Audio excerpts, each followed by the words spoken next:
안녕하십니까. 자, 이번 시간에는 제3주차 확인학습 문제를 풀어볼 시간이 됐네요. 자, 첫 번째 문제를 보도록 하겠습니다. 공공재가 나왔습니다.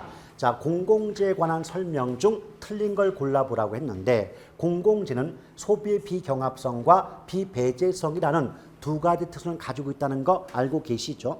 2번, 소비의 비경합성이라는 말은 어떤 개인의 소비 행위가 타인의 소비를 방해하지 않는다는 특성을 말한다. 맞아요. 근데 이 말 해석해 볼게요. 어떤 개인이 어떤 물건을 쓰고 있어요. 근데 그 자체가 타인이 그 물건의 소비를 방해하지 않는다는 건 함께 쓸 수 있다. 즉 공동 소비가 가능하다는 특성을 비경합성이라고 말합니다. 자, 3번, 소비의 비배제성이란 공공재 설치의 비용을 지불하지 않는 이들조차도 공공재 소비의 혜택으로부터 배제할 수 없다는 특성을 말한다. 맞는 말이에요. 제가 아까 수업 시간에 뭐라고 했었습니까? 자, 곰돌이가 가로등 설치의 비용 부담하라고 하니까 집에 상당했다고 토꼈다. 근데 곰돌이 같은 가로등이라는 공공재 설치의 비용을 부담하지 않은 사람들조차도 가로등 설치의 혜택으로부터 배제시킬 수가 없다는 특성이 비배제성이라고 말씀드린 바가 있지 않습니까? 그 다음 4번, 공공재 생산을 시장, 이때 시장 대신에 민간 기업, 이렇게 말을 바꿀 수 있어요. 민간에 맡겨놓으면 제가 그랬잖아요. 사회적으로 필요한 양보다 많이 생산된다, 적게 생산된다. 적게 생산, 그럼 과소 생산자가 나와야 되는데 과잉 그랬잖아요. 이 한 글자 차이 때문에 이 문제의 정답은 몇 번이다? 4번이다. 그리고 잘 보존된 자연환경 나오면 공공재. 이때 자연환경 대신에 산림자원. 이거 아주 그냥 약방의 감초예요. 항상 나옵니다. 그래서 이 문제의 정답은 4번입니다.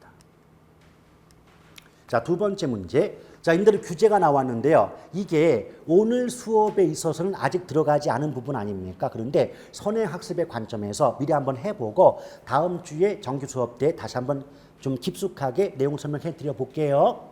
일단 임대료 규제입니다. 임대료 규제는 첫 번째, 분양가 규제와 마찬가지로 시장의 임대료 수준보다 임대료를 낮게 통제함으로써 저소득층의 주거 안정에 기여함을 목적으로 하는 최고 가격제 일종이며 직접 개입 수단에 해당이 된다라고 보시면 돼요.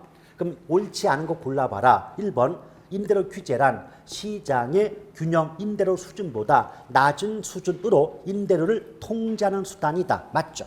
예를 들면 시장의 월세가 50만 원 할 때 이거 너무 그 저소득층의 부담이 크다는 이유 때문에 30만 받아라고 통제하는 게 임대료 규제고, 그렇게 임대료를 싸게 통제해 줘야만 소득 낮은 분들의 주거비 부담, 월세 부담을 줄여줄 수가 있는 거 아니겠습니까?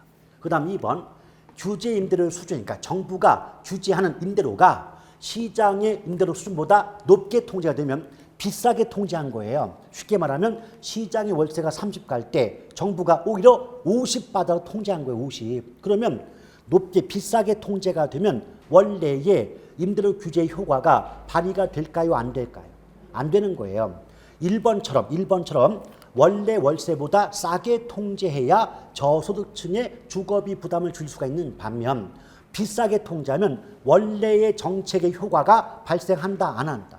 발생하지 않습니다. 그래서 높은 경우는 시장에는 아무런 영향을 주지 못한다. 이 말은 그 임대료 규제의 효과가 전혀 발생하지 않는다. 이 말과 같은 뜻이에요. 오케이? 그 다음 3번, 저소득 임차인의 임대료 부담을 줄여주고자 정부가 임대료의 상한선을 설정하므로 최저 가격제에 해당한다. 얼핏 보면 그럴듯하지만 여러분 그걸 기억하셔야 돼요. 정부가 가격을 통제하는 수단은 최고 가격제와 최저 가격제 두 가지가 있습니다. 그런데 소비자 보호가 목적인 제도가 최고 가격제거든요. 이게 무슨 말이냐면 지금 시장의 임대료, 월세가 예컨대 50만 원이라고 할 때 정부가 이거 부담 너무 크다고 해서 임대료를 30으로 통제했다 이 말이에요. 그럼 이 자체는 규제 임대료가 시장 임대료보다 낮은 수준으로 통제한 거 맞죠? 그런데 이런 제도를 왜 최고 가격제라고 말하느냐면 정부가 지금 얼마까지만 월세를 받으라고 하는 거예요. 30만 원까지만 받으라고 하는 거 맞죠? 그럼 공급자, 임대업자, 임대인 입장에선 받을 수 있는 최고한의 가격이 얼마까지예요? 30만 원까지죠. 그래서 최고 가격제라고 하는 겁니다. 아시겠죠? 그래서 최고 가격제인데 최저 가격제라고 하는 바람에 얼핏 보면 그렇다지만 틀린 지문이에요. 그래서 이 문제의 정답은 3번입니다. 나머지 그 임대료를 규제한다면 단기에는 수요거든요. 임대료 규제면 월세가 싸졌을 거 아니에요. 그럼 단기적으로는 수요가 증가할 수가 있겠죠. 50만 원 내야 되는데 30이면 월세방을 살 수가 있으니까 월세방, 즉 임대주택의 수요가 증가하기 마련인 거 이해되시겠죠? 예, 그래서 이 문제의 정답은 3번이 되겠습니다.